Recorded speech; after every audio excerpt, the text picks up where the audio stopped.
Olá pessoal, tudo bem? Professora Sabrina, Campus Garopaba. Hoje nós vamos estudar um pouquinho a respeito da movimentação de elétrons que ocorrem nas reações químicas. Nós vamos abordar um pouquinho sobre as reações de óxido-redução, ok? Então, o que a gente pode perceber? Você já se deparou com algum desses fenômenos abaixo? Então, aqui nós temos algumas demonstrações, né? Aqui eu tenho uma roupa manchada com ferrugem, né, que é ferrugem do metal do botão. Aqui eu tenho uma camiseta manchada com alvejante à base de hipoclorito. E aqui eu tenho uma maçã. Essa maçã ela está cortada. Neste lado aqui eu tenho, foi passado suco de limão. Suco de limão, olha que interessante. Nesse outro lado aqui não foi passado nada. Depois de um tempo, olha só como fica. Esse lado aqui com suco de limão fica clarinho, tanto é que muita gente faz isso, né, na cozinha, pega, prepara alguma salada, por exemplo, com maçã. Como a gente sabe que a maçã ela tende a ficar mais escura com o tempo, passa limão para evitar que isso aconteça, né? E esse outro lado aqui mostra o que acontece quando a maçã ela é simplesmente cortada e deixada ao ar livre, né? Aqui é o rótulo de uma embalagem dessas de suco integral, né, que aqui diz, né, sem adição de açúcar, sem conservantes. Aqui só tem suco de laranja integral.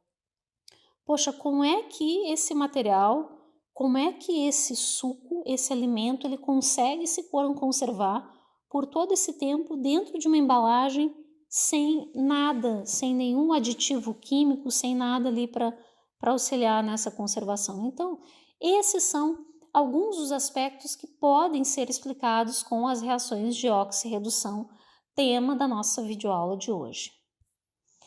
Então, para iniciar aí os nossos estudos, eu trouxe para vocês essa imagem que mostra como o gás hidrogênio ele pode ser obtido em laboratório. Então, aqui nós temos um balão de fundo chato, né, nesse lado aqui, com um metal no fundo que é zinco, Zn. Aqui em cima eu tenho um frasco com uma solução de ácido clorídrico, HCl.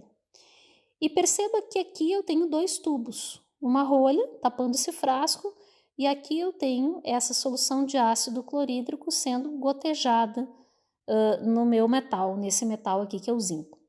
Aqui eu tenho um outro tubo que leva o gás formado a esse outro recipiente. O que nós sabemos? Que a partir do momento em que o ácido clorídrico ele é gotejado no zinco, ele vai ter a formação de bolhas, tá? E vai formar um gás, que é o gás hidrogênio. Poxa, por que será que isso aqui acontece? Vamos olhar um pouquinho melhor. Vamos fazer uma análise microscópica dessa situação. Aqui eu tenho zinco. O zinco metálico ele vai sofrendo, ele vai tendo diminuição da sua massa a partir do momento em que esse gás, as bolhas desse gás, ela vai sendo desprendida dessa solução. Então, o que a gente sabe? Nós sabemos que o zinco, tá? Esse aqui é o zinco, tá? O zinco na forma sólida, zinco sólido, S, tá?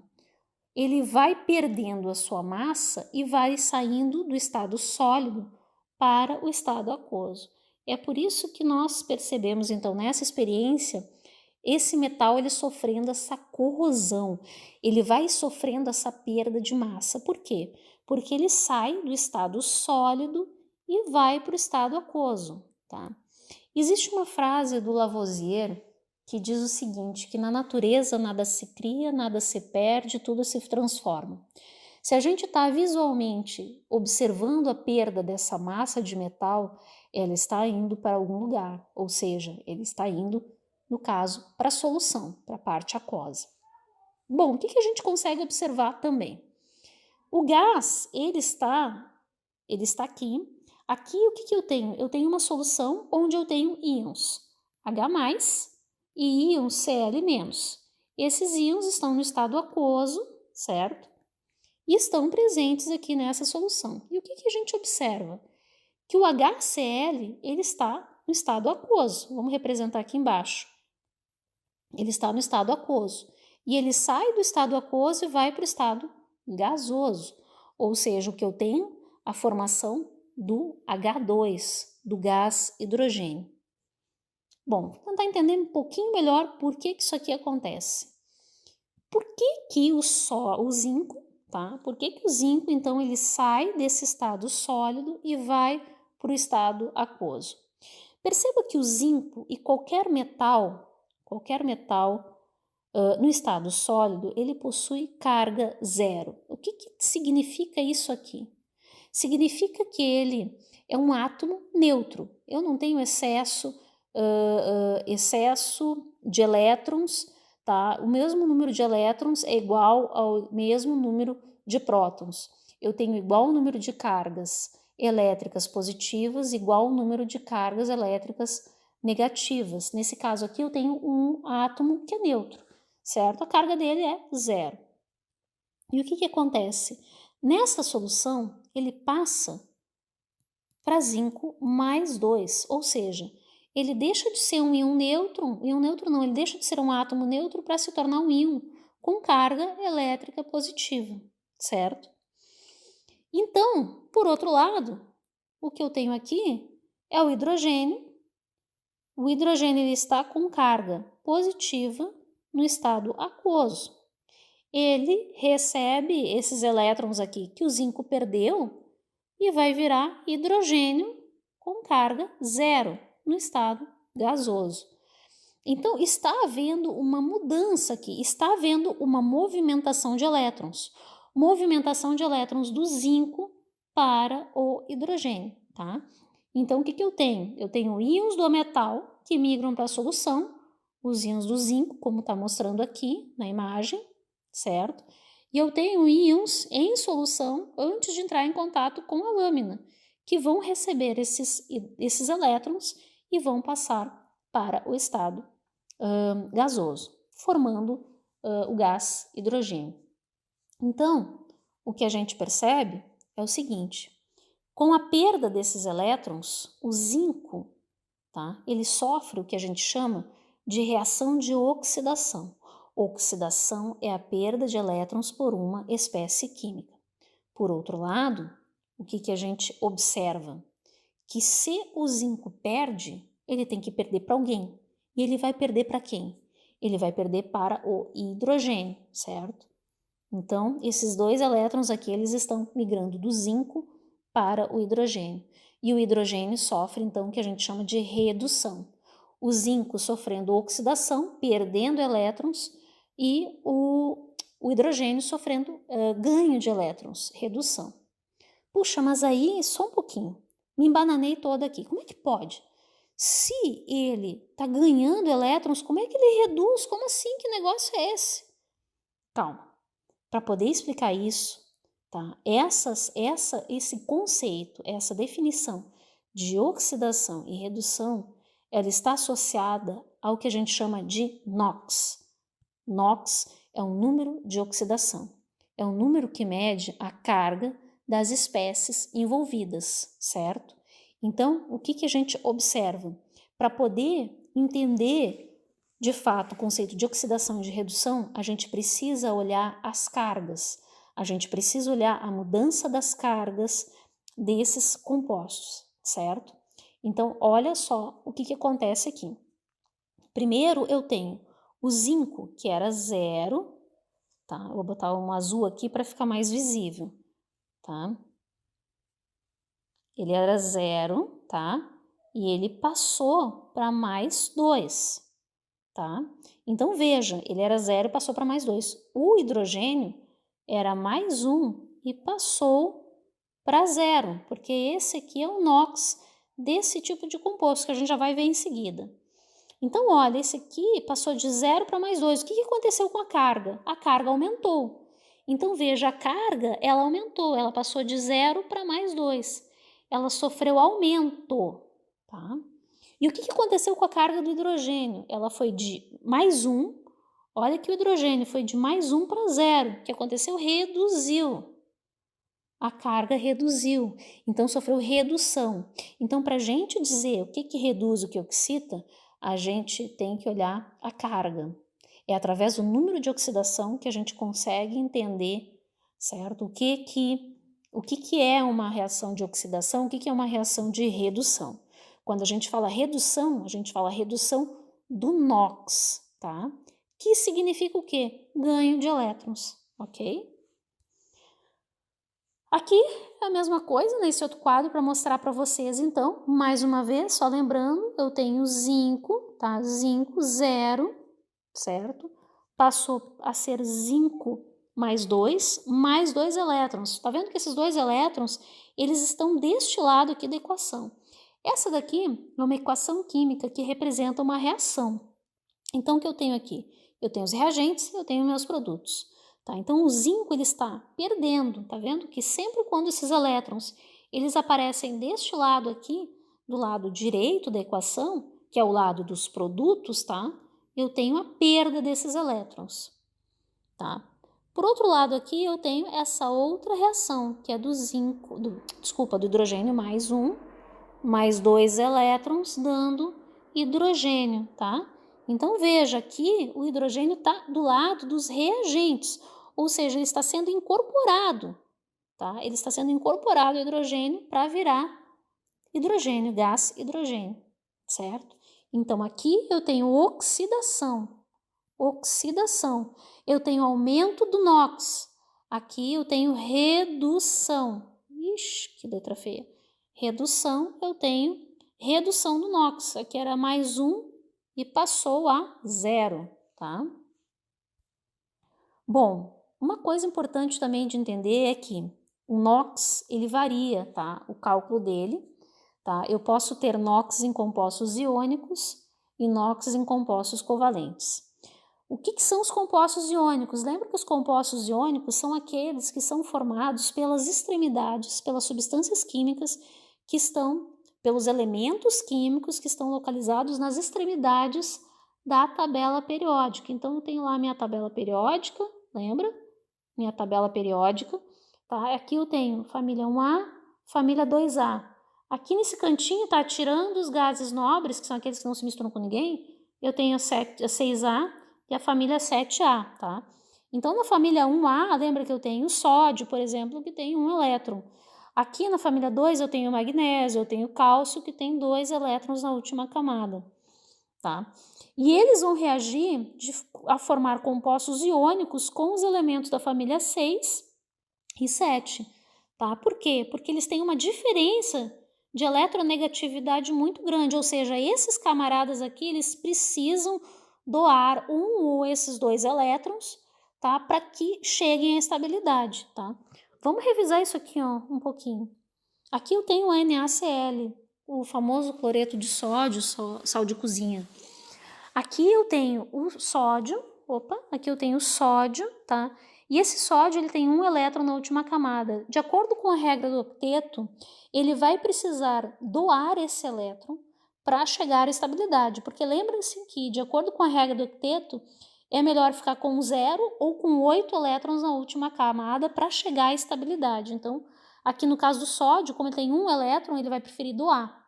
Então, ele vai ficar com a carga mais 1. O cloro vai receber esse elétron, então vai ficar menos 1, certo? Então, aqui, nesse caso aqui, qual é o NOx do sódio? Mais 1 e do cloro, menos 1, certo? Vamos apagar aqui para fazer o outro. Aqui eu tenho sulfeto de cálcio, então veja que aqui eu tenho um composto da família 2A da tabela periódica e outro da família 6 da tabela periódica. O cálcio, ele tem quantos elétrons na última camada? 2. E o enxofre tem quantos? Ele está na família 6. Se ele está na família 6, ele tem 6 elétrons na última camada. Para esse camarada aqui se estabilizar, ele vai preferir doar esses 2 elétrons, certo? Para chegar à estabilidade, para ficar com 0 ou com 8. Ao passo que, para esse cara aqui, ele vai preferir ganhar esses 2 elétrons. Então, é isso que acontece. Ele vai doar esses 2 elétrons, e aí ele vai ficar com carga mais 2, e esse camarada aqui com carga menos 2. NOx do cálcio, nesse caso, mais 2. NOx do enxofre aqui, menos 2, tá? Isso aqui vale, então, para os compostos iônicos. O que acontece com os compostos covalentes? No caso dos compostos covalentes, Eu digo que o NOx é um número que mede a carga parcial. Claro, porque na verdade eu não estou tendo a doação completa do elétron. A gente lembra que a ligação covalente, ela se trata então do compartilhamento dessa nuvem eletrônica. Então, nesse caso aqui, eu tenho o meu gás hidrogênio, que tem um elétron na última camada, está na família 1 da tabela periódica, e eu tenho o cloro. O cloro está na família 7, portanto, ele tem quantos? 7. Tem 1, 2, 3, 4, 5, 6 e 7, tá? Bom, para que ele chegue na estabilidade, ele precisa de 8 elétrons, o cloro, e o hidrogênio precisa então, nesse caso, equitar. Como o hidrogênio, ele, apesar de ele estar na família 1 da tabela periódica, ele nunca faz ligações iônicas, ele nunca doa esse elétron. Ele vai chegar à estabilidade sempre com 2 elétrons, querendo imitar o hélio, que é lá da família 8 dos gases nobres. Então, o hidrogênio ele sempre vai fazer ligação covalente. Então, o que eles fazem? Eles compartilham um par de elétrons, tá? Eles compartilham esse um par de elétrons para poder fazer essa estabilização aí da ligação.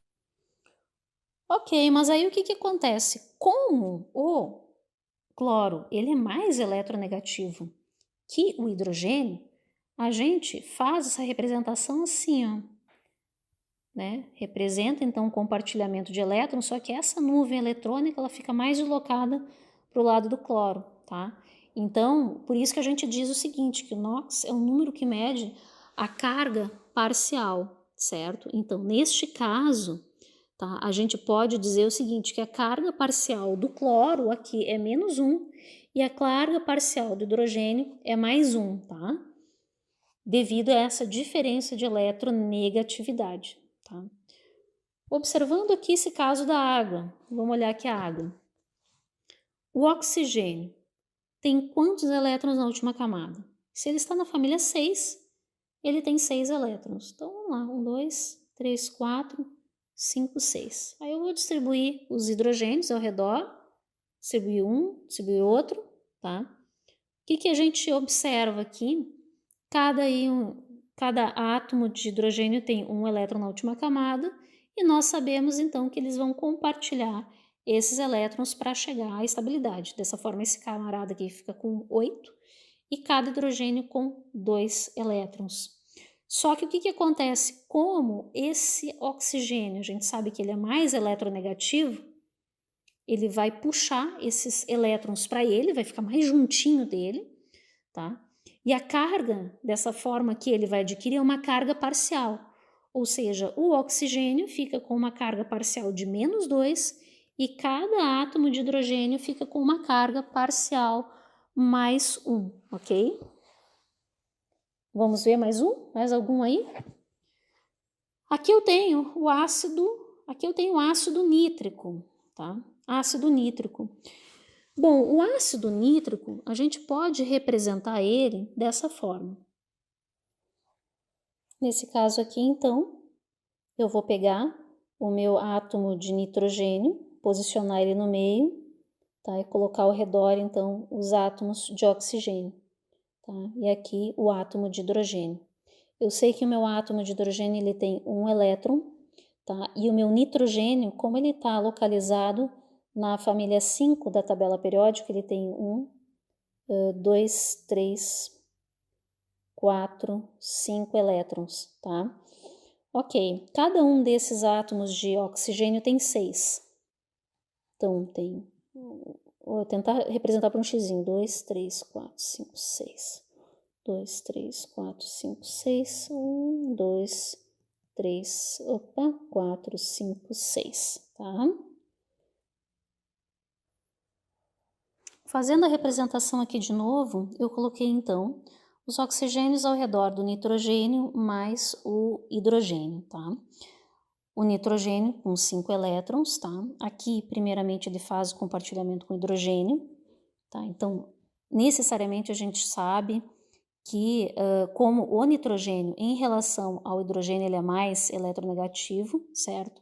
a carga aqui do hidrogênio vai ser mais 1, normalmente isso vai acontecer, é muito difícil do hidrogênio ficar com uma carga diferente, então geralmente a carga que ele vai adquirir é essa, mais 1, tá? Nesse caso aqui, ele compartilha esses dois pares de elétrons aqui com esse oxigênio, estabilizando esse camarada aqui, que fica agora com 8 elétrons na última camada, e, consequentemente, a carga que ele adquire é menos 2. E aqui, como eu não tenho pares de elétrons suficiente para fazer esse compartilhamento, o que acontece é aquela ligação covalente dativa, que é uma espécie de ressonância, né? Então, a gente representa com essa setinha para cá. De qualquer forma, a carga que o oxigênio adquire, de maneira geral, é menos 2, e a carga que esse cara adquire é menos 2. Então, para mim saber qual vai ser a carga do nitrogênio, tá? O que eu faço aqui? Eu faço um somatório. Eu sei que o total dessa encrenca toda aí tem que ser igual a 0. Então, o hidrogênio eu sei que é mais 1, tá? Menos 2, menos 2, menos 2, tá? Aqui eu tenho, aqui, esse total aqui vai me dar 6, então eu tenho mais 1, menos 6, tá? Aqui eu vou ter igual a menos 5. Então, o que eu preciso, que número eu preciso ter para que somado com 5 me dê 0? Então, o número que eu preciso ter para que somado com 5 me dê 0 é justamente o mais 5. Então, a carga desse hidrogênio aqui vai ser mais 5, tá? Ok. Bom, a gente também tem essa outra situação, tá? Aqui embaixo. Deixa eu só apagar isso aqui, tá? Em que eu tenho, então, esse composto aqui, que é o formol, né? Então, eu vou representar ele aqui. Aqui eu tenho um carbono, tá? Aqui eu tenho os hidrogênios, e aqui eu tenho o meu oxigênio com 6 elétrons na última camada, tá? O carbono, ele como está na família 4, ele tem 4 elétrons na última camada, representando aqui, e cada hidrogênio tem 1 elétron, né? Então, esse aqui fica mais tranquilo, né? De fazer esse compartilhamento. Compartilha aqui, aqui, aqui, aqui. Aí, esse carbono vai ficar com 8 elétrons, 1, 2, 3, 4, 5, 6, 7, 8. Esse oxigênio vai ficar com 8, né? 1, 2, 3, 4, 5, 6, 7, 8. E cada hidrogênio vai ficar com 2. Como hidrogênio, de forma geral, vai ficar com mais 1, então a gente sabe, né, que como o carbono em relação ao hidrogênio é mais eletronegativo, ele vai arrastar, vai puxar essa nuvem eletrônica em direção a ele. Aqui vai ficar mais 1. Aqui o oxigênio menos 2. E aí, como é que fica a carga final aí do carbono? O que vocês acham? Eu vou fazer o mesmo esquema, viu, que eu coloquei aqui, mais 1 desse hidrogênio, mais 1 desse hidrogênio, menos 2 aqui da carga do oxigênio. Isso aqui vai me dar o quê? Vai me dar 0. Então, já está zerado. A carga aqui desse carbono, o NOx desse carbono, é igual a 0, tá? Ok, quando acontece quando eu tenho, por exemplo, dois átomos iguaizinhos? Por exemplo, aqui eu tenho hidrogênio. Hidrogênio tem um elétron, hidrogênio tem outro elétron. Eles compartilham esses elétrons para estabilizar com 2 na última camada. Ok, nesse caso aqui, os dois são iguaizinhos, eles têm a mesma eletronegatividade, ou seja, a nuvem eletrônica, ela fica igualzinho, certo? Ela não puxa nem para um lado nem para o outro. Então, nessa situação aqui, o NOx é 0, ok?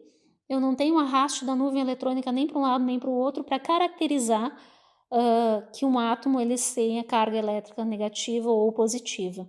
Mesma situação aqui do gás oxigênio, tá? Aqui ele também está compartilhando os pares de elétrons, claro, cada um deles com 6. Os dois, eles chegam à estabilidade com 8 elétrons. Da mesma forma, átomos iguais, mesma eletronegatividade, aqui a carga fica igual a 0. Uma coisa que ajuda muito, gente, é a tabela de cátions e ânions, tá? Qualquer tabela periódica ou livro de química tem essas tabelas, então elas auxiliam também a verificar quais são as cargas dos íons. Então, isso aqui é importante ter sempre, tá? Bom, o conceito de oxirredução associado ao NOx. Então, o que a gente tem aqui? A gente tem essa reação, tá? Que é o ferro sólido, né? Mais o hidrogênio, cloro, dando origem ao cloreto de ferro, tá? Então, aqui, o que a gente percebe? Aqui a carga do ferro é 0, tá? Deixa eu só corrigir uma coisinha aqui, tá? A carga do cloro aqui, ó, é 0. Carga do cloro aqui é 0, tá? A carga do ferro é 0.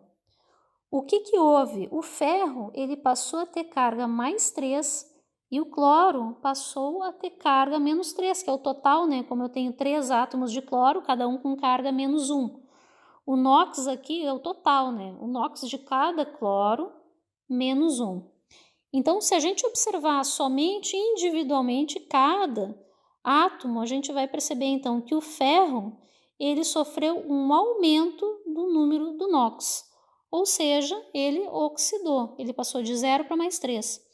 E no caso do cloro, analisando individualmente aqui, cada átomo de cloro, ele passou de 0 a menos 1, então ele reduziu, certo? Por via de regra, tá? A gente sempre diz o seguinte, que como o ferro ele deu elétrons para outra espécie se reduzir, a gente diz que ele é o agente redutor. Por quê? Porque ele promoveu a redução, certo? Ele promoveu a redução do cloro, então ele é agente redutor. Ele doou elétrons e fez com que outra espécie se reduzisse. Então, o agente redutor é sempre aquela espécie que sofre oxidação. Isso é um pouco confuso, eu sei que dá um nó na cabeça, mas depois a gente vai absorvendo isso e vai se acostumando com essa nomenclatura. E o agente oxidante é sempre o contrário, né? O agente oxidante é aquele camarada que reduz. Ou seja, se ele reduziu é porque ele promoveu a oxidação do outro componente. Tá? Então, nesse caso aqui, o agente redutor é o ferro e o agente oxidante é o cloro. Vamos ver alguns outros exemplos. Bom, a gente tem vários, eu só gostaria o seguinte de colocar aqui como exemplo esse primeiro slide aqui, tá? Que mostra mais um pouquinho isso, tá? E só para fazer esse apanhado, tá? Só para fazer mais uma vez esse apanhado, que eu tenho o NOx, tá? O zinco 0, tá? Então aqui o zinco, tá? Ele vai de 0 até o zinco mais 2. Aqui o hidrogênio, tá? Só porque a gente já fixou bastante aqui essa reação, ele recebeu 2 elétrons e foi do mais 1 para o 0, tá? Então, o que acontece? Aqui eu tenho aumento do NOx, tá? Então, aqui, esse camarada aqui, ele oxidou. Esse camarada aqui, ele reduziu, tá? Reduziu porque eu tive uma redução da carga, que ele foi de mais 1 para 0, tá? Se esse camarada aqui ele oxidou, ele é o agente redutor. E se esse camarada aqui reduziu, ele é o agente oxidante. É sempre ao contrário. Por quê? Porque se ele oxidou, é porque ele promoveu a redução, ele é o agente redutor, ele promoveu a redução de outra espécie. E se esse cara aqui, que é o hidrogênio, reduziu, é porque ele promoveu a oxidação de outra espécie. Rapidinho aqui, viu, gente? Tem esse mapa conceitual, só para mostrar para vocês, tá? Determinação do NOx de cada espécie, então alteração do NOx, que é a reação de redox, né? Então, quando eu tenho aumento do NOx, olha só, quando eu tenho aumento do NOx, eu tenho perda de elétrons, ou seja, o camarada sofre oxidação e é agente redutor. Por quê? Porque provoca a redução da outra espécie. Por outro lado, aqui eu tenho a redução do NOx, eu tenho ganho de elétrons, sofre redução e é agente oxidante porque provoca a oxidação de outra espécie. Pessoal, é isso, tá? A única forma de absorver legal isso aqui é praticando bastante. Não é apenas assistindo o vídeo, tem que praticar, tem que fazer bastante exercício, pois do contrário, a pessoa ela não consegue absorver esses conhecimentos e não vai conseguir entender esses conteúdos. Por isso aí eu me coloco mais uma vez à disposição para ajudar todos que têm interesse, todos que tenham também dificuldade, tá bom? É isso aí. Um abraço e até mais.